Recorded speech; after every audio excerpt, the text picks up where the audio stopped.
genuinely he could not remember me. Genuinely.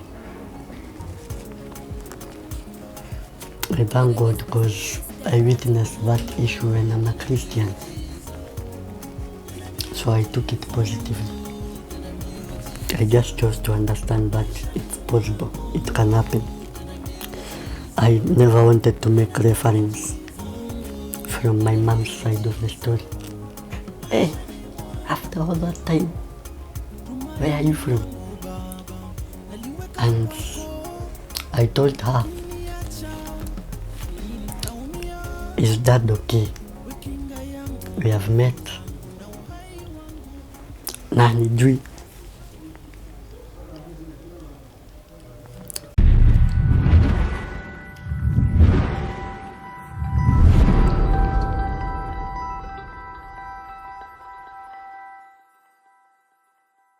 Hello viewers, welcome to yet another episode of Heart to Heart with me, your host Spirit Amani.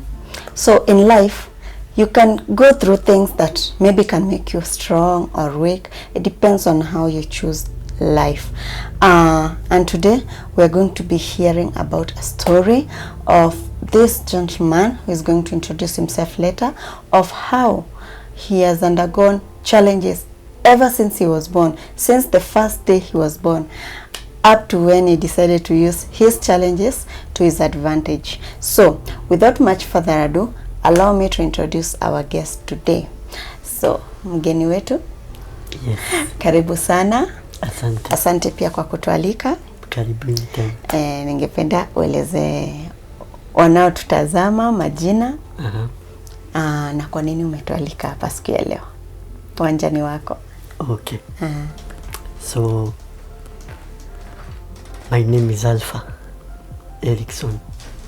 Lakini majina ID naitwa Alpha Erick Mwendwa. Okay. Yeah. So, Alpha Erickson ni jina maarufu, watu wanaijua hivyo. Na nimeokoka. Yesu ni Bwana. And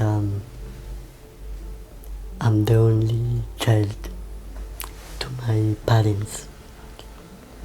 I was born in 95, October 27. And the story starts there. Okay. Yeah, oh, yes. Yes. So I'm also grateful for that chance.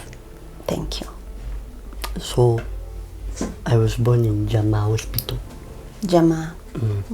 I understand it is in somewhere in Buruburu, some neighboring estate from here. So I was born prematurely. My mom says I was born at 7. 2, I was born underweight, less than a kilo. And 3, I was born with jaundice. I think hiyo issue ilitokana na hiyo premature. So nikawa niko na jaundice na ilikuwa worse. Ilikuwa na mamu nieleza nilikuwa na ka yellowish. So occasion kama hizo ndio inafanya unapelekwa kwa incubator. Ndio kukuwe na hiyo development. Na pia hiyo prematurity ufike zile siku ukiwa na nguvu. So something happened along that time. I was very tiny. It is said that hii napkin inatoshana na taweli hii watu wanajifunika. Ingekatwa nusu, alafu hiyo nusu ikatwe into quarters. Sasa ningetoshea quarter moja. Na hiyo quarter bado ingekuwa kama blanketi. So you can imagine, I was that tiny. I could fit in a palm. Now, along the way, 2 weeks after, nikiwa tuko incubation,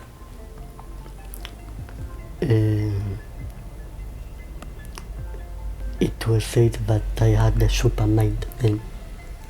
So ile mtoto akifungua macho, I realized nimefungua macho and it is dark and I could feel the sensation of the wrap.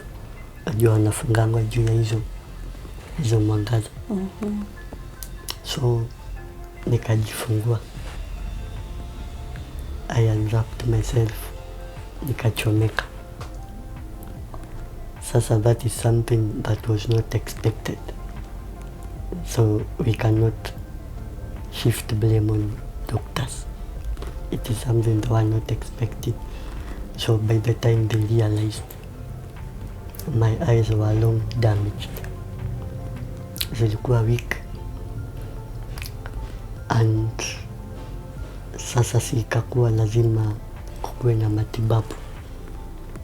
Na unajua mimi nilizaliwa na operation, so una imagine operation 7 months, mzazi anaendelea kupona, alafu anapokea ile inaitwa preparation kutoka kwa daktari that something has happened to your child, macho imeharibiwa. Sasa ni kuanza kukimbizana na madaktari at that condition. By then, since it's now the past, it can be talked about, they were not in very good terms with my father. Okay. Because those days then, he wasn't living a Christian life, to put it into bracket. So kwa hiyo harakati mzigo yote ilikuwa kwa your mom. And sometimes hata kama ni wao wawili walikuwa wanakuja on board, lazima inge involve makelele, kupishana, blame shifting and such. It is just similar to what parents out there go through. Ukizaa mtoto, then the unfortunate happens and there is one who wants to flee the issue. Maybe anaona ako attached to shame or attached to embarrassment or to mizigo zingine zimejiongeza, because mtoto wote ana develop medical condition. Hiyo obviously means inakuwa ni a heavier burden than the other normal parents. So wakajaribu hapo, ikashindikana. I was taken to Dogoto, ikashindikana. I was taken to Kikuyu also, ikashindikana. Sasa wakafika mahali I had to be taken to a specialist. I understand this specialist was coming from outside and he was working with a doctor known Ilaku. I believe he's still alive and he's a very famous doctor. Alikuanga anafanya Kenyatta, but alikuwa na clinic ya hospital those days. I mean Yaya Center. So Yaya Center to the specialist, they did a thorough check trying to help out. But what was happening, the situation was worsening. These black pupils were going blue.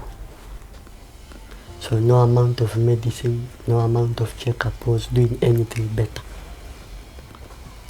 So hapo waka conclude macho iko na cataract, that cover in the eye.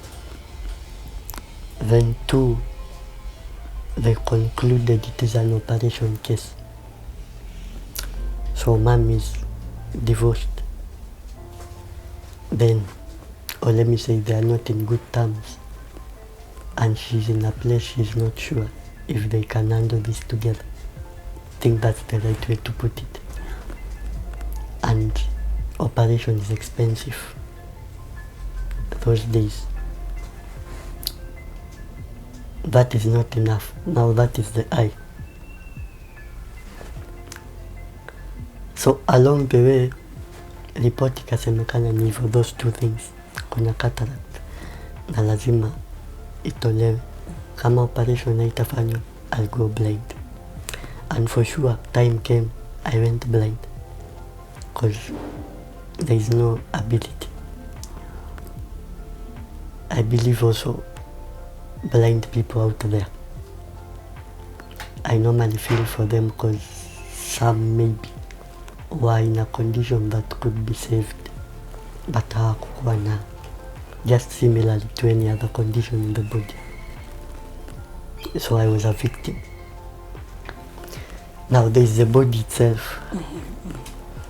7 months haijadevelop vizuri, it is weak. Mdomo ilikuwa ndogo, singeweza nyonya. So suckling yangu ilianza na hii maziwa ya nje, but inawekwa kwa mpira, inawekwa kwa mdomo. So mimi nilianza kujua kutumia straw nikiwa mtoto mdogo.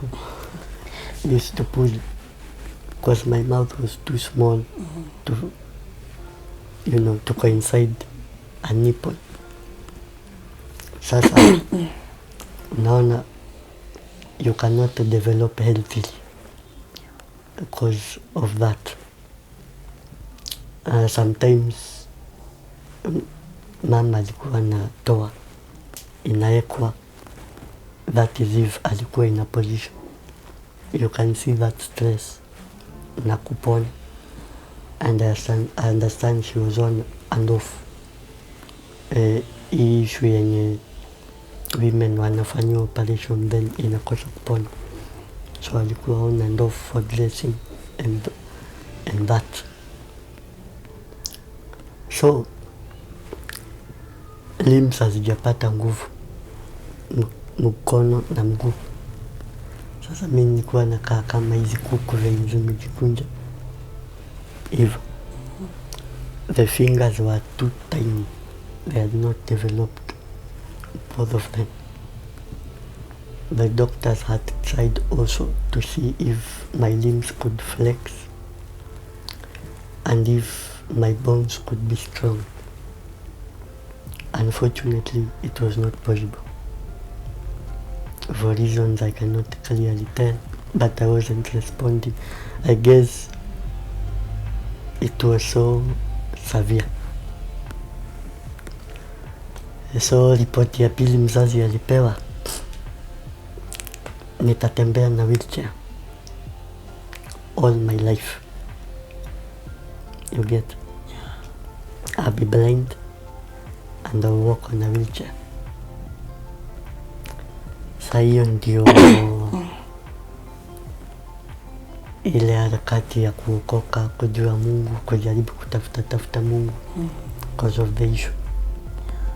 Because any other option that was to deal with that condition was very expensive.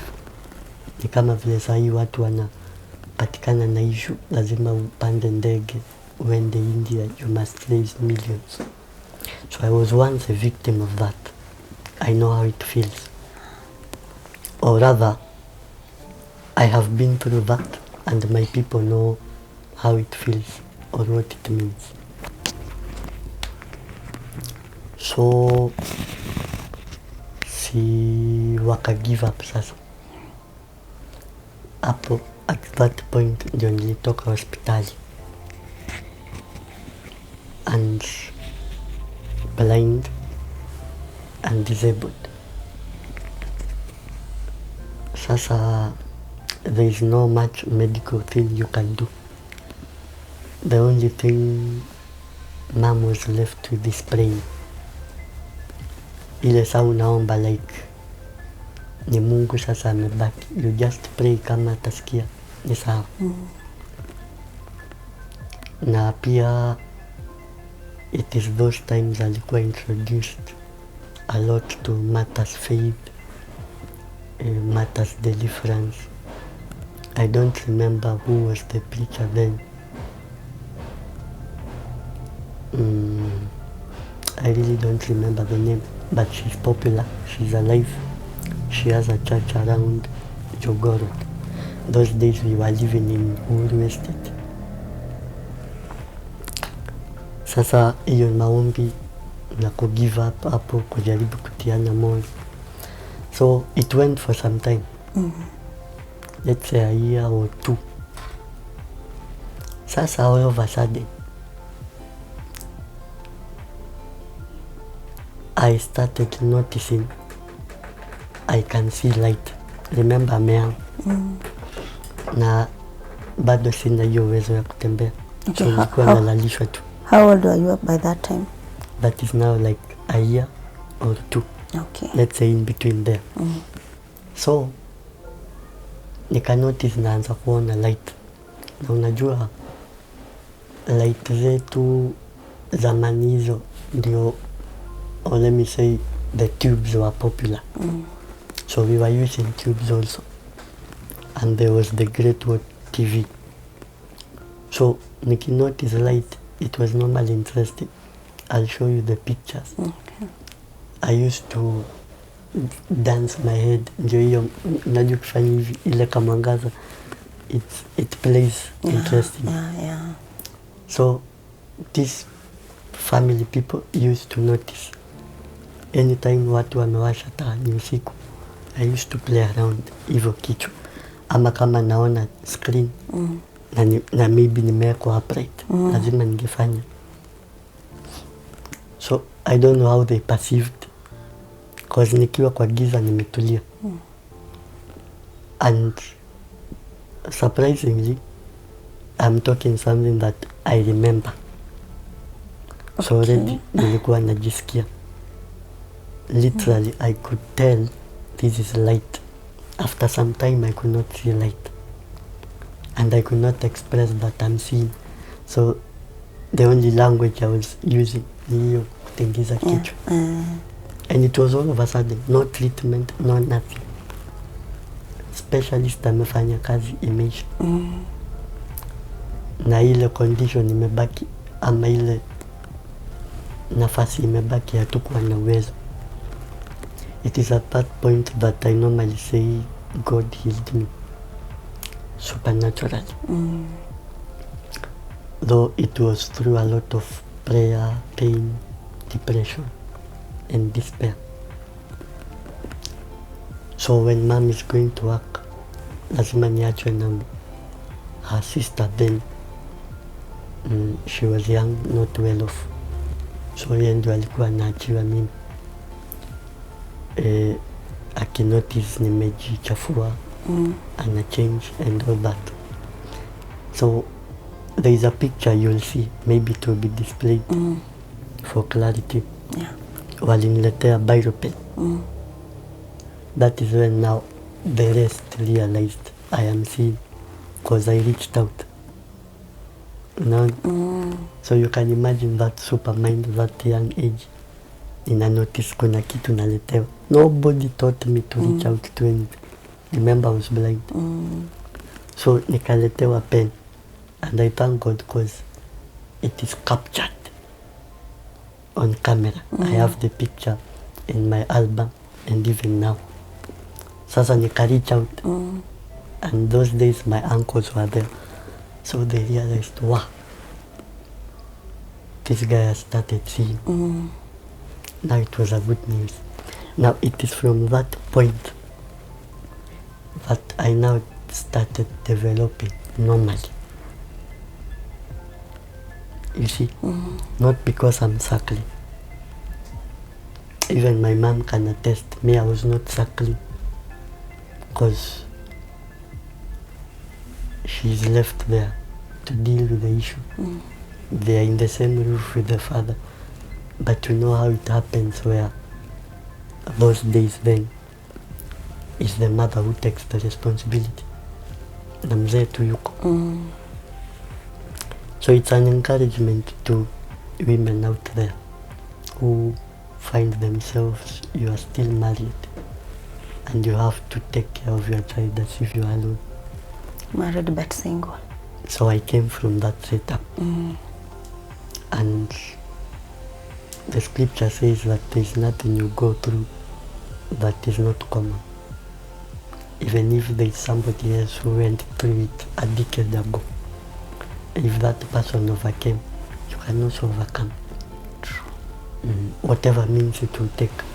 So I started now developing. The limbs started getting strong. I started becoming fat, just like any other child. But I'm developing outside when people are seeing me. In my walking, shockingly, me, I did not tamba. Crawl. Crawl. Yeah, kutamba, it's okay. Yeah, me, I did not crawl. I am told I started, nilikuwa naekwa chini. Ili unaekanga mtoto ndio ajifunze. Sasa mimi nilikuwa najishikilia na meza hivyo. Naenda natembea naanguka hivyo. Na nikatembea siku moja. Sijai kutambaa na magoti. So now I became normal or complete as people can put it. Yeah. I have hands that can move. I now can circle maybe. And if I was asking to circle, by then we could say it was for fun. It was maybe too late. No, nothing was coming out. I was just doing it for fun, childishly. Yeah. Now, along the way, this issue between them became serious. So they had to part ways. And then, my dad akakataa na mimi. How old were you then? Now I'm saying then because he's a different person now. Okay, I was asking, how old were you then? By then, I had another year. Because this development started when I'm now 3 years old. I'm strong. Niko na kamili. Yeah. But I was still small. If you see that picture, you'll be shocked. I was still very small, like a baby.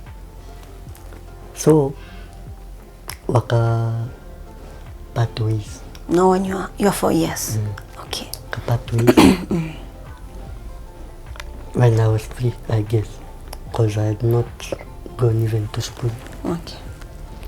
And funny enough, still, the pictures of what happened, I still have them in mind. This narrative of people should be careful what they do before their children is a real narrative. Because I am now an experience. I remember later on when finally I was in the custody of Mom, I used to remind her, even the way she was dressed, the noises I could hear. What I could not remember is what they were saying. But I could remember those people who were there and what happened. That day they parted ways. So, mzee akakataa na mimi. And he was threatening, according to what Mom was telling me, you are not going to get this child. Sasa niko kwa mzee. Na let me just put it how it was coming to me. He was now getting other women, marrying them. If maybe people are to adjudicate the reason, it could be labda juu ni difficult mwanaume kuangalia mtoto mdogo akiwa peke yake. It's a reasonable reason, maybe. Yeah, it's reasonable, but it doesn't have to be correct. True. Because there is where that situation came from. But all the same, I choose to understand the position he put himself.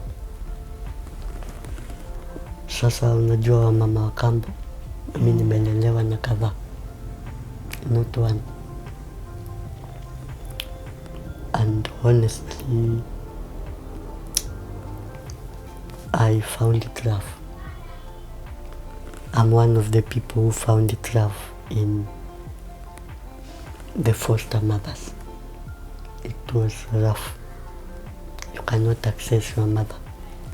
You cannot talk about narrative there. And at some point, if I would ever meet Mom or my father would ever meet me because of the co-parenting issue, there was no way we could talk about it.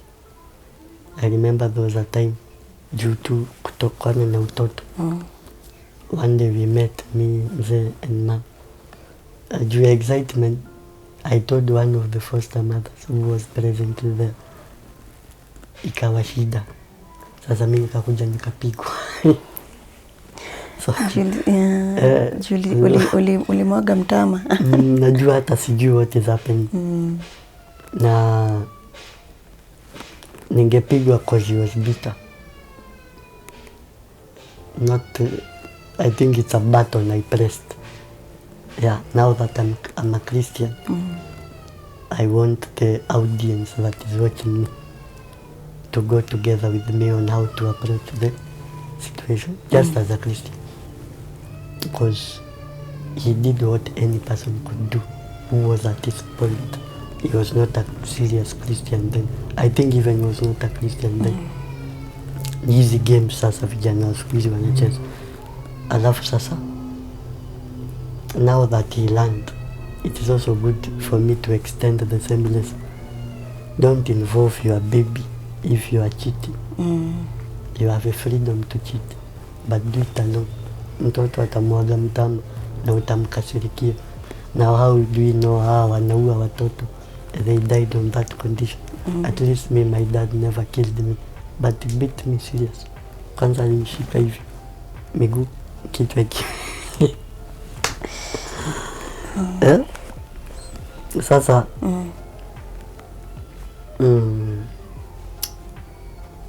wakajaribu approach. There was some pastor somewhere, I won't mention his name because of Understand. Yeah. Wakajaribu kuongea, and I remember I could hear that mother saying, and that mother is late by the way, akisema na huyu sasa alishika mtoto hivi akampiga, akijua mama yake alikuja na hakuniambia. On hiyo korofishani to staff. In foster's mother, you eat when they decide. You are too small, your lungs are too small, you bath with cold water. And things were tough those days, because one side dad was trying to hide me from mom. Nisikuja kuchukuliwa, ndio hajapitia sheria, amepitia tu kifua. And two, ana struggle sasa to take care of me. So at some point he could sleep and prioritize the women instead of me. And because of how tough life was, there was a point I was in a school where room moja ama your class, that level, I am the only student. In class 3, I was the only student. In class 4, I was the only student. That is what he could afford, maybe. He was doing auction business. Sasa class 3, 4, you can, that is a pre-level with a very weak foundation. No competition, you have nobody to compete. Ile ni ile shule mtu ameanza tu kabiashara, and that person was a pastor. So shule tuseme tu ilikuwa side hustle, na ile lugha watu wataelewa, na ndio ilikuwa inapik. So nikarushwa hapo. Unakuta tuko room kama hii, desk moja ni mimi class 3, watu watano hapo class 4, sijui wengine 6 class 5. Okay. Yes, alafu ni ile issue, this headmaster could liaise with parents, angewaelewa, sina fee, sasa I think tu walikuwa naeko hapo kuokolea wale wazazi, because I don't think up to now the school still exists. So nikaanza shule with a poor foundation, very poor, and with very adverse situations. I could not afford a bag to school. I remember mimi nilikuanga naenda shule na carrier bag. Hizi zimekuja juzi, kuna wakati zilikuwa huko. I remember. Beba carrier bag, ndio naeka tu vitabu kidogo kama 3. nilikuwa napewa 5 bob. Wow. 5 bob ni ya breakfast. Mandazi moja. Na ujue sijatoka kama nimekula breakfast. Ni ile umeamshwa 6. Bafu. Chukua mfuko yako. Kananga kubwa. So there was a point this school life was tough. No breakfast. No good uniform. When you are back from school, you are the one doing the house chores. You bath. By the time you are going to play with the kids, it's night. No even chance to do your homework.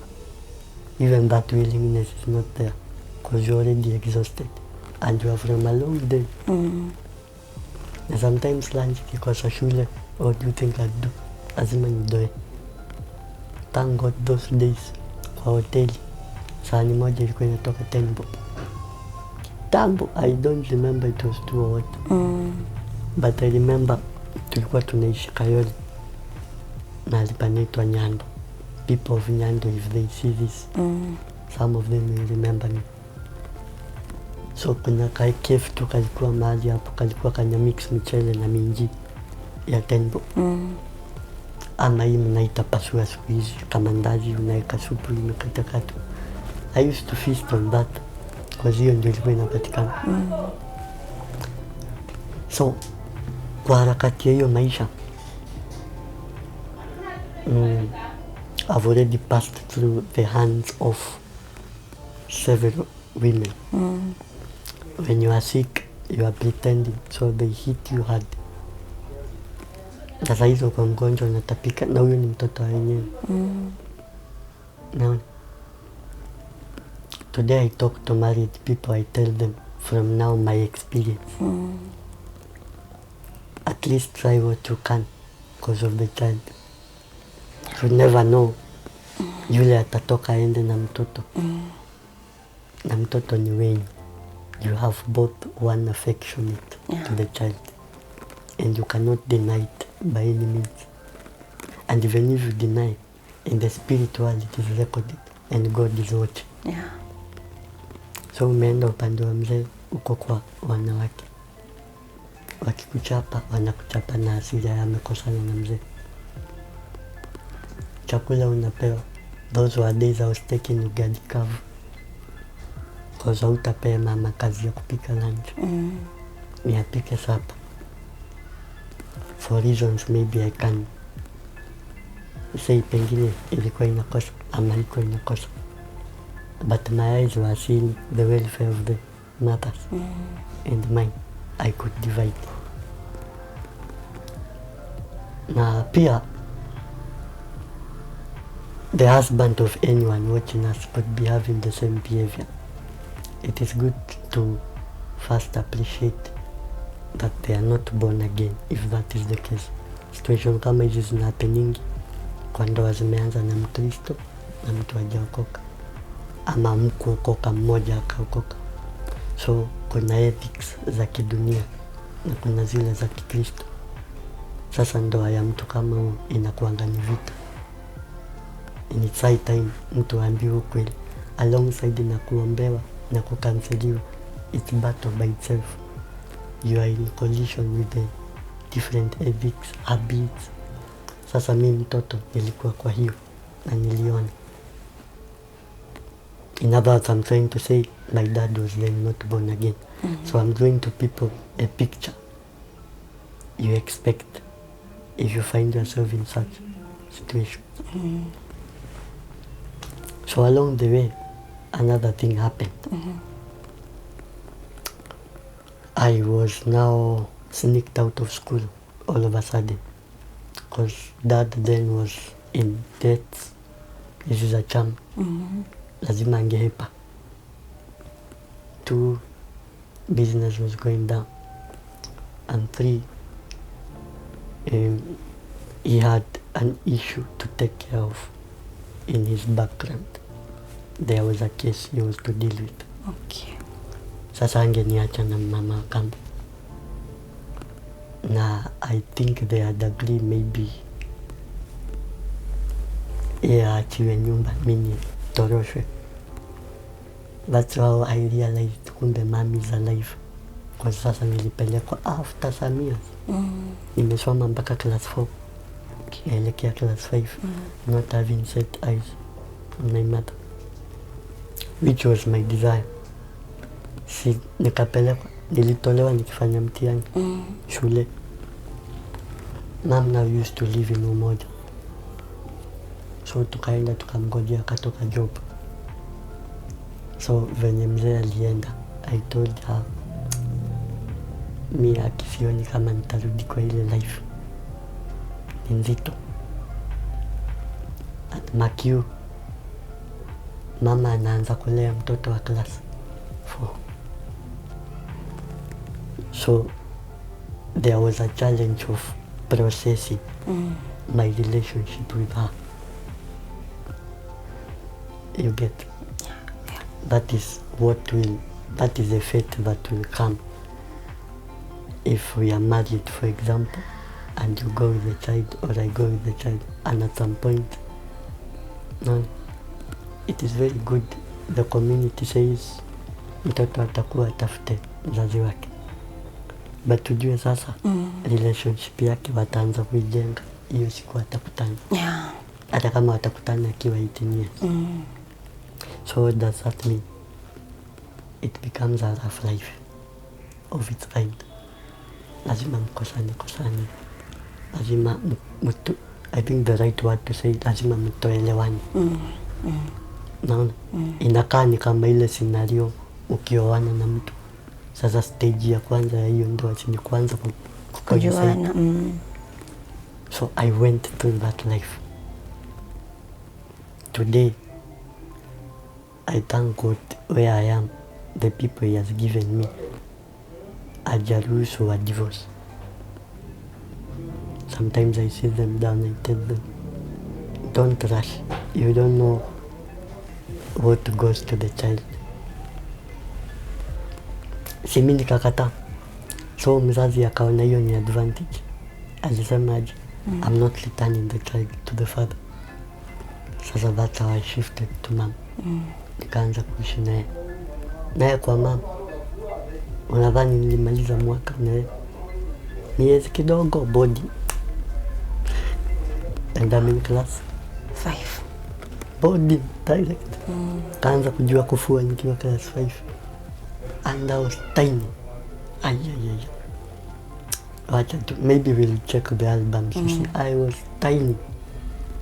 Even that master was like, sasa ile condition, I can put it plain. Nilikuwa narushwa hapo ndio apate chance ya kufanya kazi. Okay. Juu ako peke yake na hana uwezo wa kutafuta mtu wa kuniangalia. Na of course pia kukaa naye was kind of stress. Lazima nipikie daily, lazima nipe attention, something that she was not used to. And I guess she dealt with that vile aliona wakati huo. Unaona? Yeah. We can't put blame in as much as it had the effect on me. Na so nimeenda body. Nalelewa hapo na walimu. Najifunza sasa ku-relate na watoto wakubwa kuliko.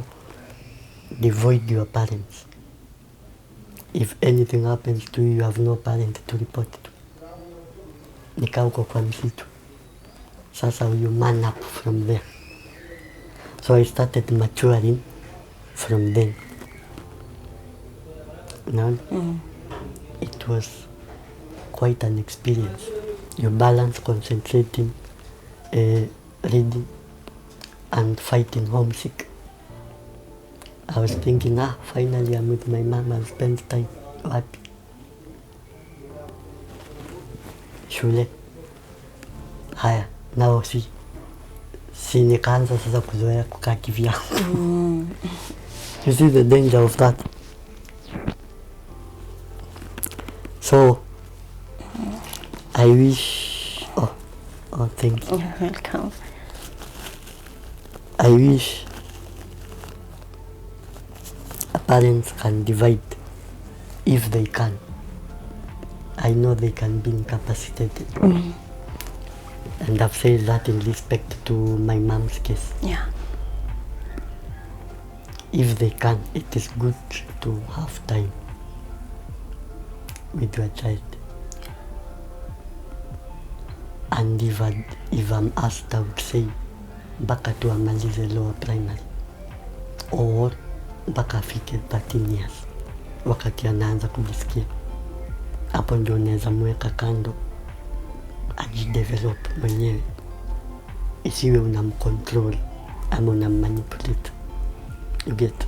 Because ile kuwa close na teenager, you may be tempted to control them na utawa damage in either way. But sasa mtoto mdogo, that's the right time ya spend time na yeye. Ndio, it is on the other hand for your good. You get? Siku moja you need the same audience for the child. And imagine now looking for an audience from a person amezoea kukaa kivyake. You see? Ndio mtoto utaona anaenda bedroom na uko hapo. Will you take it well? No. Or yes, maybe. Depends. After you have not taken it well, you start blaming the innocent person. Where did that come from? Si ati anakudharau. Ashazoea. He is comfortable. He or she is comfortable alone. Na ujue mtoto wa below 13 ana develop mpaka kiakili.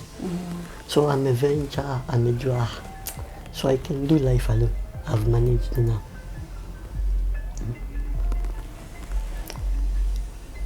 So it was from school, short holiday. Back to school. Now, I wish people get me well that it took time to coincide with my mom. It was even challenging on holidays, especially that primary period. Nakuta life ni rough. Maybe kutoelewana, kutozoeana, kukosana. Maybe ana ile patience ya mtoi. I'm not saying this to deem her wrong, but this thing was automatic, if you can understand me. Yeah, it was automatic. There's nothing she could do about it. There was nothing I could do.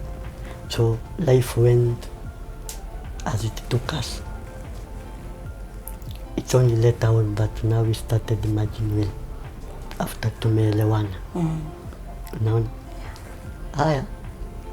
Sasa sinikamaliza primary. I got 309. I tried traversing some of the circumstances around me. I still pat myself. Okay? Yeah. So I went to a provincial school. Inaitwa Tala Boys. I know it. Yeah. Tala Boys call me one of their best alumni. My record is very clean there, for God's grace. So in Tala Boys, me and my mom, we now had quite a pleasant dealing. Even though what was constant is that she was investing in her time because alikuwa anatafuta. So I still now developed myself alone. I remember in school there were times I could withdraw. And that school was good. Ilikuwa na garden. Mtoto wako akisoma vizuri mpeleke huko. Iko na garden.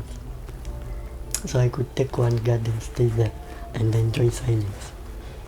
Up to today, that's how I'm affected. Just the way I told you, I was just sitting, and sometimes I'm seated all alone in the house, and I'm not watching TV, and I'm not on phone. I'm just there, and I'm not fantasizing anything. Just enjoying that silence. Kujisikiza. It started that far. Now unasoma, and sometimes you now feel you need to be alone. You can't play with kids. You can't do what. Sasa that was it. Mpaka nikamaliza. Now, I got a good grade, which is classified. And You don't want to tell us. maybe you can go to the labo, I'll tell you. Okay. But I've told you my record was clean. Okay. So you can tell I performed well. So from class 5 to form 4, how many years are those? I had not set eyes on my father again. Since he took you to your mom. Okay. Did he try to communicate? Actually, I realized what transpired when we met. Because so long as I'm now in the custody of mom, I had to understand the issue her way. Maybe I won't say what she could tell me, but commonly as how it would happen with single men or single women with their child. So nilikuwa tu na deal na her part of the story. Until now, remember by then, I was still developing as a Christian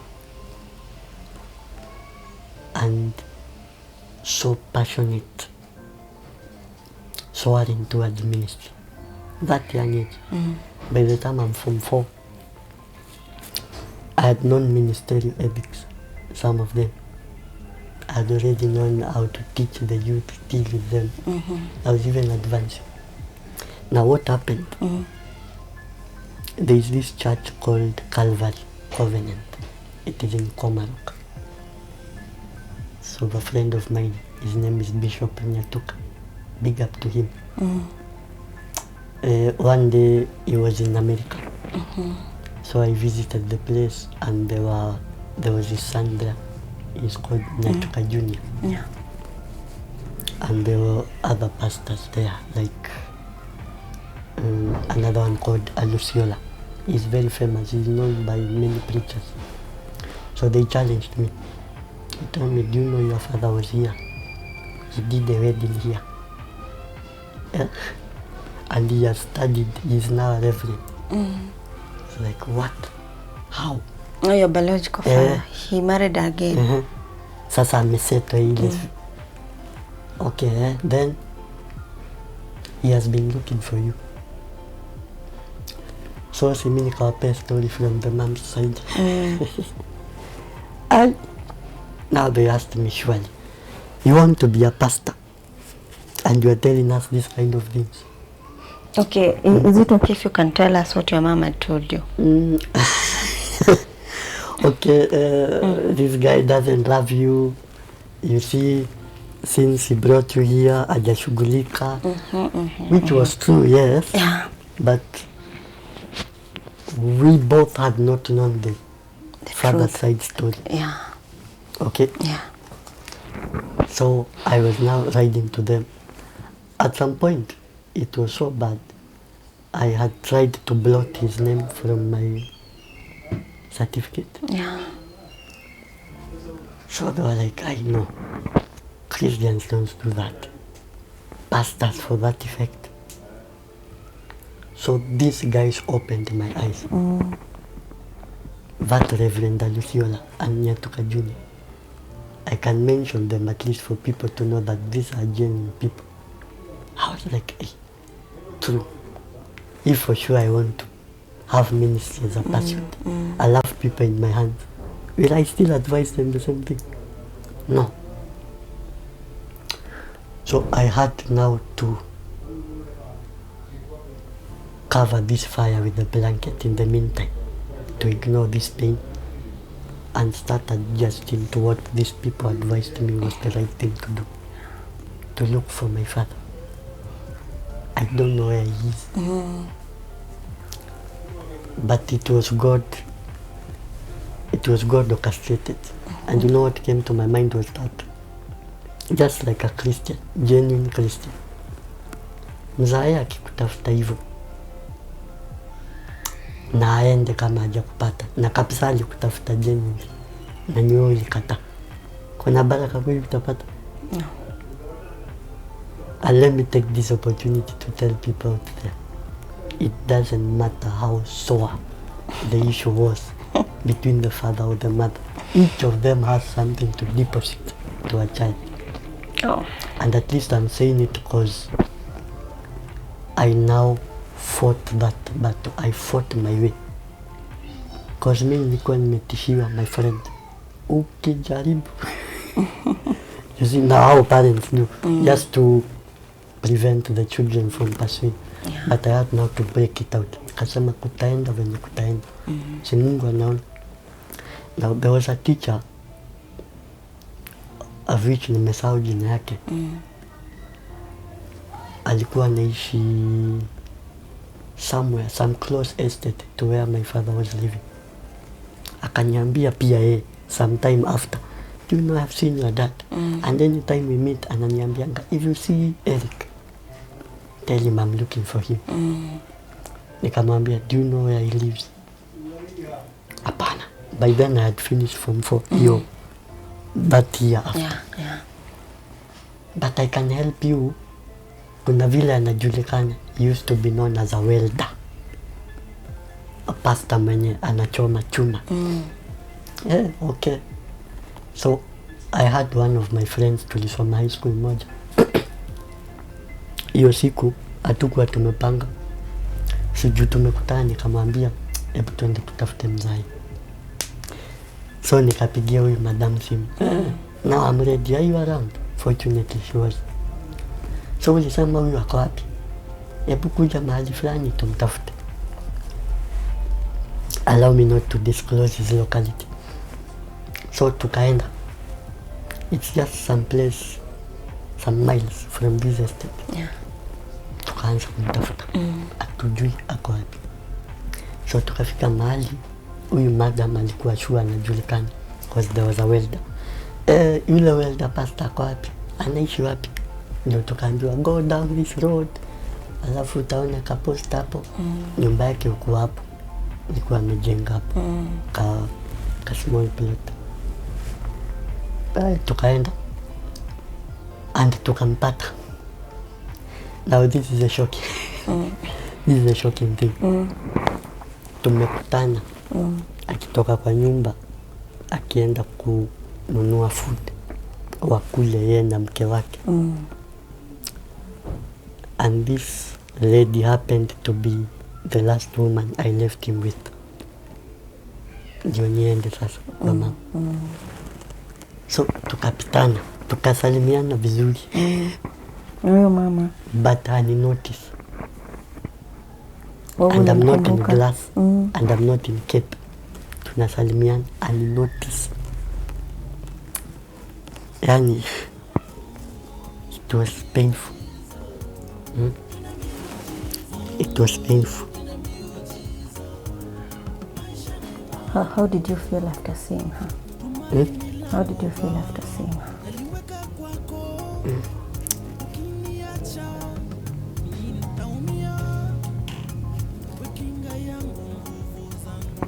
It was painful.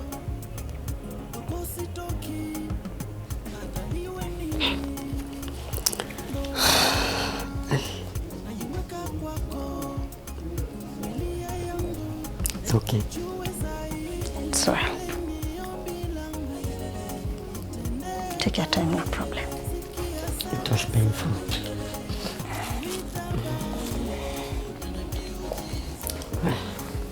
Seeing that old man.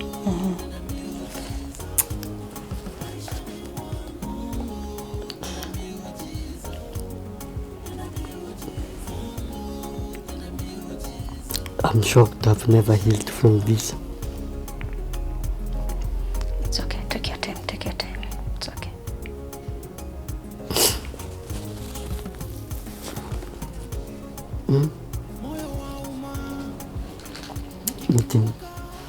Meeting this old man. I cannot remember you just because you were apart for some time, and genuinely you could not remember me. Genuinely. I thank God because I witnessed that issue when I'm a Christian. So I took it positively. I just chose to understand that it's possible, it can happen. I never wanted to make reference from my mom's side of the story.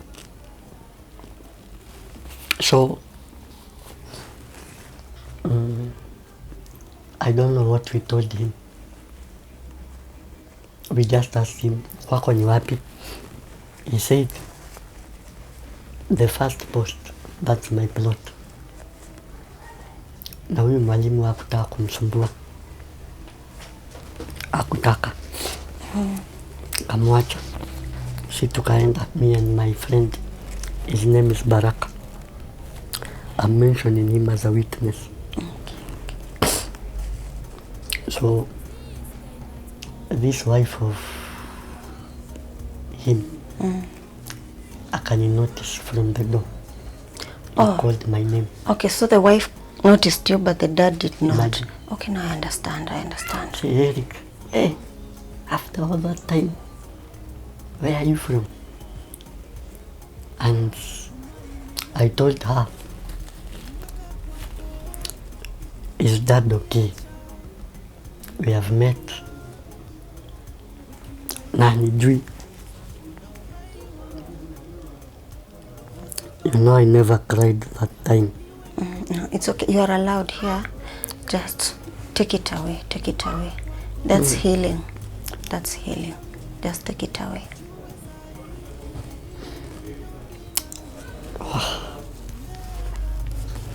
So she was, what do you mean? We said, we have literally shook hands. Na hanijui. Hanijui. So, could he be having a mental issue, or it has never come to my notice that such a thing can happen. But I thank God I took it so well. I was calm. So she called him. Do you know your son is here? And you have shook his hands. Na mmepitana. He was like, no. How? I only met 2 men and 1 woman. Who among them? So akaacha kununua chakula, akakuja. It was an emotional moment. The reason why I'm breaking is that pity. No matter the past he had, from a Christian point, that was too far. He did not deserve that. And I'm not saying there is anyone who put him through that. But it is fate that put us away. To a point he could not remember my face. And he was old. He is old today. He has grey hair. So we realized he has been praying so much that sahi Mungu nimeokoka, nimeacha hii maisha mbaya, nimesoma, sasa mimi mtumishi wako. At least grant me a day I meet my son. Because he had other children who rejected him. Okay. But now, from my side, I accepted him like a Christian. Remember that counsel those 2 men of God gave me. I hid. People out there should understand that through counsel and the gospel does magic. If you obey them, the gospel is not preached for the sake. And the counsel preachers give you, it's not just a game or a religion. Me, I obeyed. I went to him. He explained everything. He explained everything to me. I heard. And he accepted he had a dark past.